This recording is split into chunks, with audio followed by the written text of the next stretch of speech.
Hey, what's up? What's going on? It's your girl Mary Jane. Please like, subscribe, share my video. It'd be greatly appreciated from the bottom of my heart, my peeps, my peoples. So anyways, let's get into it. Love and Hip Hop, Atlanta, season 6, episode 17, The Reunion. Okay, we start off with Jocelyn. Jocelyn looks good. Her hair looks nice. Her shoes, her sandals that she has on with the heels and a dress totally matches her complexion. But she says that she is the show and she does what she wants to do. She does what she want to do and she doesn't do what she's told to do. She's the boss of her. That's what she says. So anyways, Jocelyn don't take the part of the stage, the first part of the reunion stage. And I guess they're trying to work on Jocelyn coming out. I don't know if Jocelyn's going to come out at all. But it seems like she quit. So anyways, let's get to Mama D. To me, Mama D is the best dressed. Mama D looks nice. Her white and gold totally fits her well, even with the cape that she has with it. And, you know, her makeup, her hair, everything with Mama D is flawless. She looks good. Scrappy looks good as well. And his blue, he looks like DJ Khaled a little bit.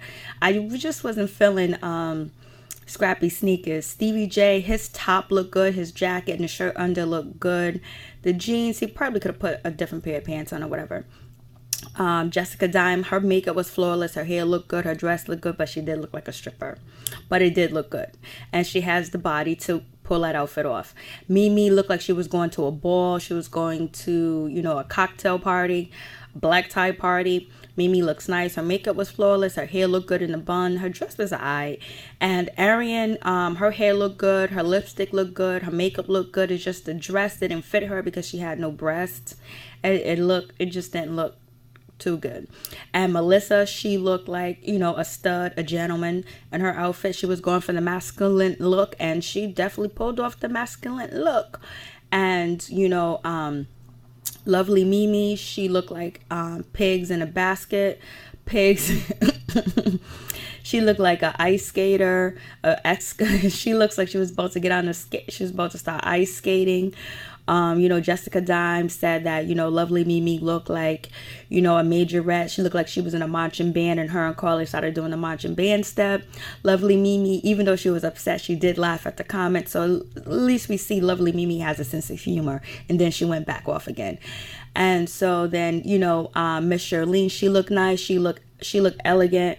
Her hair looked nice. She looked good.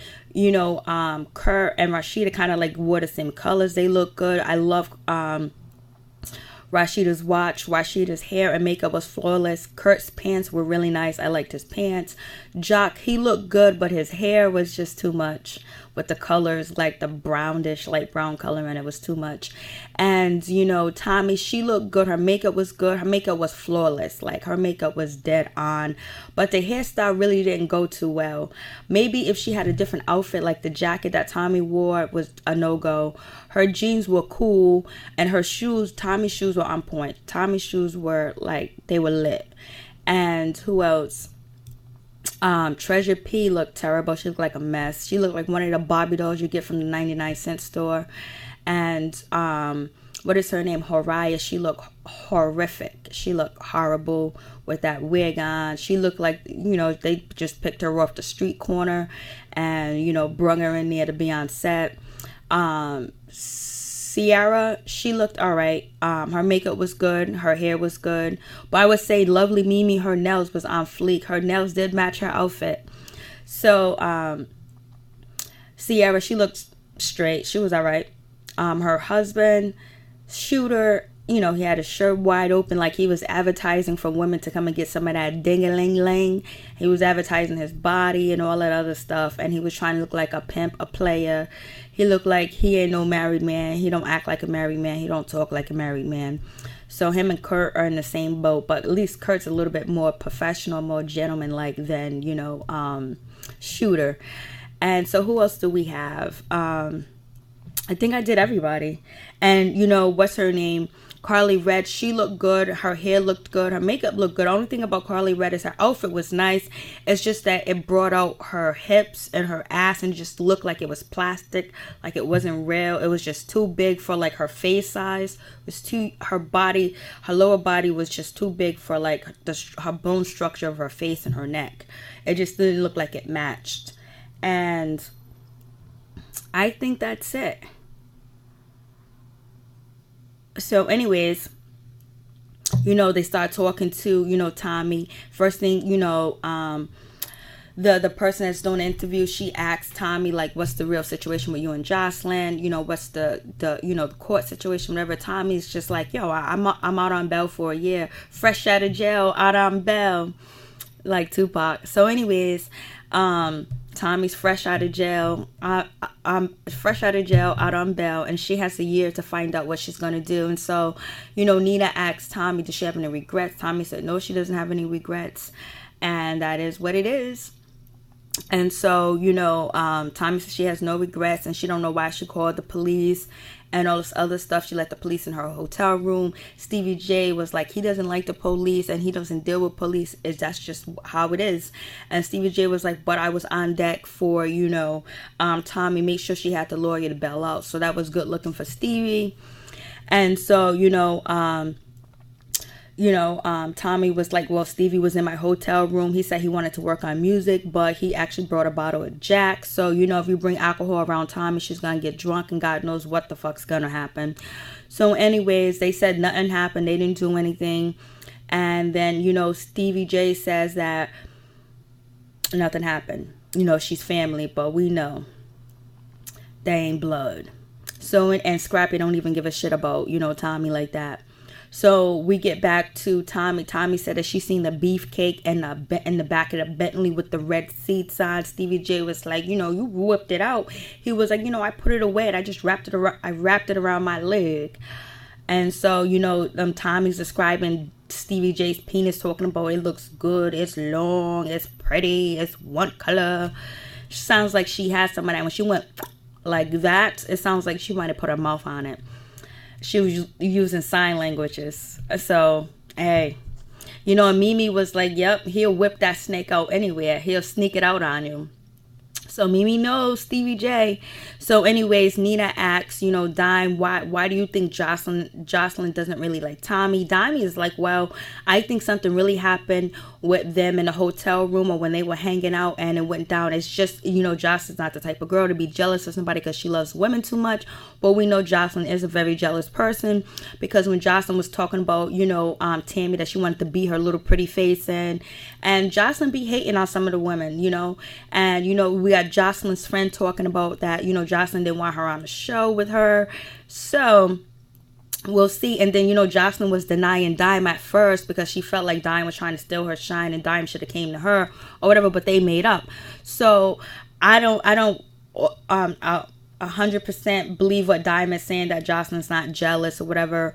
I don't know if Jocelyn is jealous of Tommy, but maybe something did happen that we don't know about. But we know Tommy claimed that she was molested or kind of like raped or something inappropriate happened and she wasn't feeling it. Did Tommy get too drunk and Stevie J and Jocelyn ran a train on her ass and she didn't consent to it because she didn't get no paper? I don't know. This is allegedly. My straw got mad lipstick on it. So we'll see. So then, Tommy was like, ain't a motherfucking thing happened. But that's not what, KK was saying. Karen King, she was like, Jocelyn was upset about, Tommy was upset about something that went down in the room with them.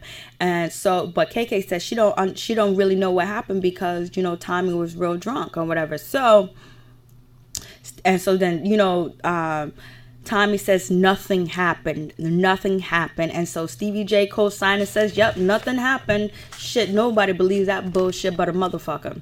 So anyways, Dime is cracking on, lovely Mimi looks like a pig in a blanket, but her nails are on fleek. Her hair was too much. I think she had on flip-flops. She came ready to fight or whatever. So, so Dime so anyways, we get to Treasure P, whatever. She's supposed to be addressing Tommy. about the situation with the grapes being thrown and no apology. And then, Treasure P was like, Tommy came in there with a fucked up attitude. Tommy was like, she should have off the rip apologized to me. So I had to, give her that welcome to the A. And so Treasure P was like, please, security, get over here, because, I would call the cops. I will call the police, throwing that basically back in Tommy's face that, hey, you'll get another charge if you come here at me. And everybody looks at Treasure P like, okay, calling the cops, calling the pobos, why you got security here? So Treasure P mouth is running a mile a minute. Tommy was like, yo, nobody can understand what you're saying. Your mouth is running a mile a minute. Who understand what you're saying? And so, Treasure P was like, that's how I talk. That's how I am. Like I said, Treasure P took a lot of L's on this show. So maybe she should come back next year, because she's good in taking the L's. So, and it's interesting to watch her take these L and then try to backtrack and then try to act like she's tough. But tonight, yesterday she wasn't tough at all. She wasn't acting like she was tough. She was like, I ain't trying to fight. I ain't trying to be all loud. I ain't trying to do none of that stuff. I'm trying to get this bug because I got the window open and it's going to keep fucking with me because I can't have the AC on. So anyways, I almost caught it, but I didn't. Shit. And it's going to come back around. So anyways, we get to, so Dime and Lovely Mimi get into it. And Dime is like, the reason, Tommy was upset with me and mad at me because this bitch over here running her mouth talking about that, hey, I was at Jocelyn photo shoot or whatever. And we talked about that. Lovely Mimi carrying the bone. And so anyways, she was like, she's running her mouth. And so Lovely Mimi said, bitch, you never said nothing to my face.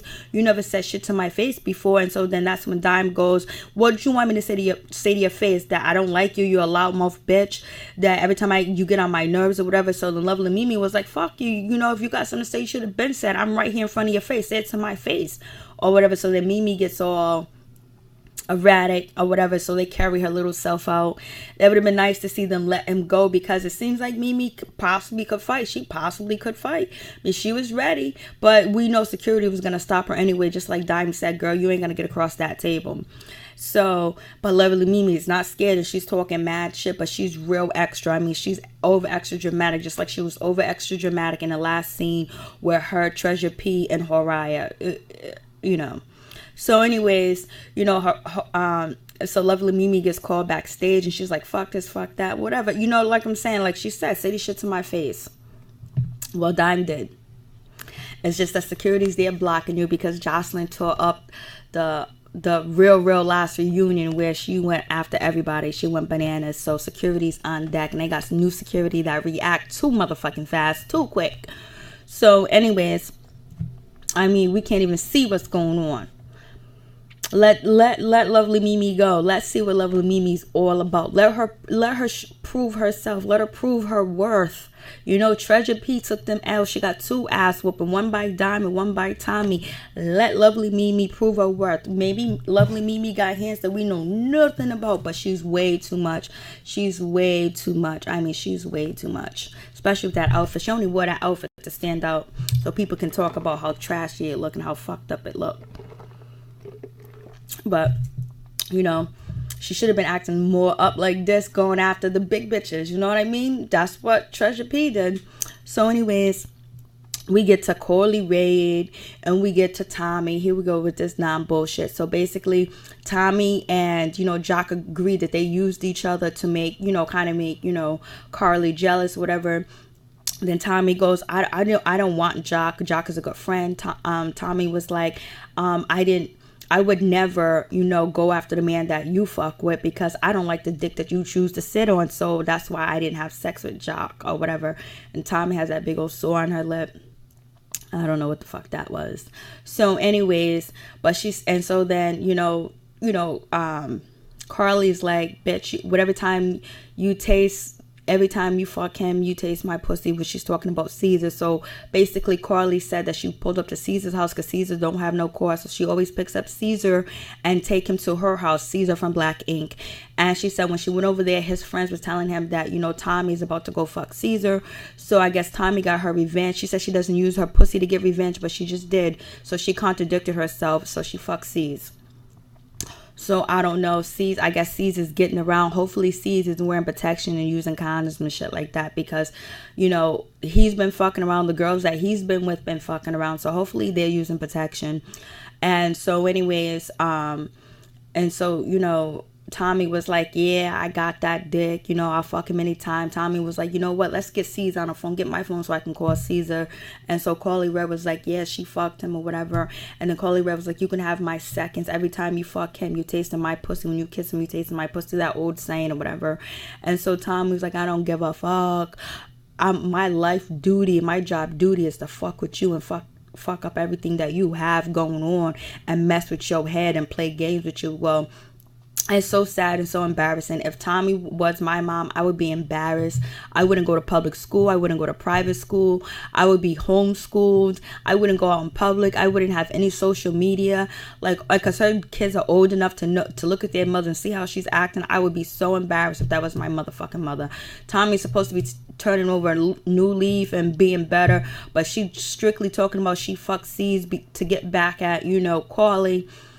And the way that she's carrying herself, I would be embarrassed if that was my mom. And also, lovely Mimi, I would be embarrassed if you was my mom. You came out there looking like a majorette, looking like you're in a marching band, looking like a fucking, you know, ice skater, ice capade, a pig in a blanket, and you acting all wild. I would be embarrassed. If I was your husband, I would be embarrassed. I would be like, oh God, no. So anyways, yeah, these motherfuckers got kids and acting like this. If they were young teenagers, it still wouldn't be good. Or if they was in their early 20s and didn't have kids, it would be all right. But it's a fucking disgrace. And then, you know, Tommy looked like she was fucking drunk and she was off her rockers. But she tried to calm it down. And then lovely Mimi acting up. I would be embarrassed. Carly been doing this for years. She's an old hoe. And Carly wasn't as disgraceful as, you know, Tommy talking about Stevie J's dick, talking about he brought Jack. You imagine that, somebody talking about, hey, you bring my mother some Jack, she'll turn up, and she was in a hotel room with Jocelyn and Stevie. I would be so embarrassed. But anyways, we're gonna be moving forward. So anyways, we got so, you know, Tommy's bragging about that she's sleeping with C's. I guess he's something to brag about. I guess maybe C's will be her come up and she'll be on, you know, Black Ink. I don't see how I'm gonna fucking kill that bug. I don't see how, you know, Tommy would, you know, fit into the cast of Black Ink. I don't know. So anyways, I would be embarrassed if these was my parents. So anyways, then we get to, you know, Kurt and Rashida. Oh no, and also Carly is like, you can have my seconds. Yep, your seconds, thirds, and fourths. So it's just like, you know, Carly deserves what happened to her because she did sleep with Scrap or whatever. But Scrap wasn't even really with Tommy, you know what I mean? Because come to find out, Scrap was with his baby's mother and everything. So Scrap wasn't even with Tommy. But you know what? Payback's a motherfucker, right? Payback's a bitch. And then probably Carly really thought she was going to come up off of C's, but you know what, Carly, we can go right back to Young Jock. We know Carly will find her another dude in a heartbeat. In a second, somebody will be wifing Carly up. Only thing is, Tommy will be right behind trying to get some of that when she needs to be home worrying about them kids and get her substance abuse problem in check. But anyways, if worrying about who Carly's fucking and fucking Carly's man Tommy, if that's what you want to do, then you go ahead and do it. Then on top of that, you know, the grandmother being on Love and Hip Hop and how they portray her as an alcoholic and how she been acting. If I was a kid, I'll never leave the house. I'll never go to school. You got grandmother and mother on TV acting the fuck. I feel bad for them kids. It's funny and shit like that, but if they were younger, way younger, didn't have children, and didn't supposed to be role models, it would be alright. But it's a goddamn travesty. A travesty. Ugh. So then now we get to this other travesty with Kurt and Rashida. You know, Kurt and Rashida, you know, we talk, you know, Rod and Jasmine are not invited because Kurt and Rashida didn't want them there, didn't want them to come up and get publicity on a reunion, whatever, because, you know, the reunion is the highest rated show that everybody watch all season. So anyways, they asked, you know, Kurt, did he sleep with Kiana? Kurt did, you know, he he didn't really, he was dodging the question. He finally answered the question. It was like, no, I did not sleep with Kiana. Do you believe that? No, I believe Kurt slept with Kiana. I believe Kurt had a threesome. I believe Kurt was getting down with her. And so anyways, we got Rashida. She's crying.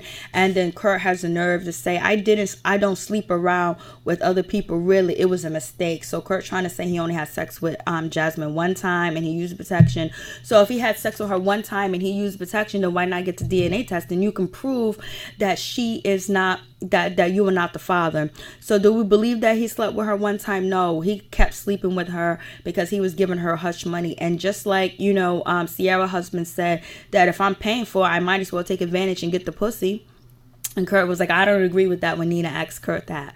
So anyways, Rashida's crying. Rashida was like, you know, he messed up the whole family and all this other stuff. So you got everybody else on stage crying. You got Scrappy, you got Jock, you got Dime, you got Mama D. You have, you know, I'm gonna get you, mother. And you have, what's her name? Mama D, Miss Charlene, Scrappy, Young Jock, and Mimi. They all got their heads down. They're crying. They're so disappointed because they look up to Rashida and Kurt as a couple and they can't believe this. You know, Scrappy goes, you know, it looked like, you know, what's his name? Kurt was all cold and shit. But no, I really understand. He really does care. Yep, he cares a whole fucking lot. And so anyways, you know, so then, you know, Nina asks Kurt like, yo, so what are you going to do if Cannon is yours? And then Kurt was like, what you think I'm going to leave? What you think my baby's going to be raised by pimps and whores? That shit was so funny. So what am I supposed to do? Leave my son to be raised by pimps and whores? That's some real shit right there, Kurt. Right there, pimps and whores. Do you see how Rob is pimping and hoeing these women out? But you know what? You signed up for that. You signed up to be with the whores or whatever. And so then Rashida goes. So Rashida was like, you know, it ain't the child's fault. She'll have the child in her life and get to know her brothers and sister. Because when the child grow up and see how stupid the mom is, it ain't the child's fault. Well, Rashida, your kids are watching how stupid you are and how you're on this show being just a goddamn dumbass. Because this ain't the first time Kurt cheated. And if he wasn't honest and real up front, then he didn't, you know, try to take care of the situation right away. But we see that, you know, these guys signed separation papers. So he's just trying to make sure money don't come out of your pocket. If that's the case, if this storyline is real. And so, you know, Kurt is just like, you know, Rod and, you know, Kiana and, you know, Jasmine are just they're just using that baby Cannon as a pawn to come up to feed them, and they're trying to make moves off of this baby, trying to be, first thing they do is go to production, try to get paid and all this other stuff. For Kurt, if you didn't sleep with them, if you should have wrapped it up, you should have took her right to the drugstore to get the morning after pill. You know, Rashida and Rod was on one of the radio shows shows. I did a review about it, and she said that, you know, she didn't know anything about the morning after pill, and you wasn't even trying to give her the morning after pill. And she said you busted her a couple of times, and she said that, you know, she was thinking about taking the morning after pill, but she kind of really wanted a baby. So that's in my Love and Hip Hop reviews of Atlanta. So anyways, Rashida said she's gonna take the child in. Kudos to you, Rashida. Take the child in. Do what you got to do. When Kurt said the baby, my son will be raised by pimps and whores, yeah, you're gonna have to go get custody. So, anyways, we get to Sierra. She's with her husband. You know, Shooter. Shooter looks terrible. He has on all white, but the outfit will look nice. His hair did look nice. His dreads were really nice. They're beautiful. They're like Duchess dreads, but the Duchess dreads are better. But you know, he had his shirt open like he was available, like he was selling his ass on stage or whatever. So then you got, you know, Mimi and lovely Mimi and Sierra got into it. Basically, you know, loving Mimi was like, yo, I would never, it's supposed to be death do us part. Like, you guys that are married need to tell your wife what's going on, instead of having them out here looking stupid. Like, tell me what's going on. I want to know what's going on. And so lovely Mimi did have a great point or whatever. Even Scooter agreed with her. And then you got Horaya and Scooter going back and forth. You know, Horaya was like, your husband was on his knees sucking my ass. So disgusting, so terrible, so embarrassing. I don't even know how you guys could say his face. I would have had to beat the shit out of Horaya, beat her ass before we even have the reunion, where she would be petrified to come to the reunion. She would not even want them ducats, because you ain't gonna embarrass me like that. I mean, she's like, it's one thing to hear it on the phone, it's one thing to read a text message, but to say it in front of your face and on national TV, oh no. Ain't no security in hell could keep me away. But I would have got at her before we even had the reunion. She wouldn't have showed up. They used to be friends. She should know where she's at and where she be at. You know, violence is not the key, but sometimes these whores need to be checked. I mean, really checked, because you can't just be jumping up and being disrespectful. This ain't even about my husband cheating. This is about you talking shit and you trying to embarrass me, and you supposed to be my friend. Oh no, bitch. I would know where you live at, because we used to be friends. So I know where you live at. I know where you hang at, bitch. I'm gonna get you. I'm gonna make you leave Atlanta if that was me in that situation, because you ain't gonna be doing that shit to me. You ain't gonna be laughing and grinning in my face and fucking my man, and then after that come back and tell me that, hey, he sucked my ass out, he was eating my pussy, he was paying me. You know, he would be a no-go.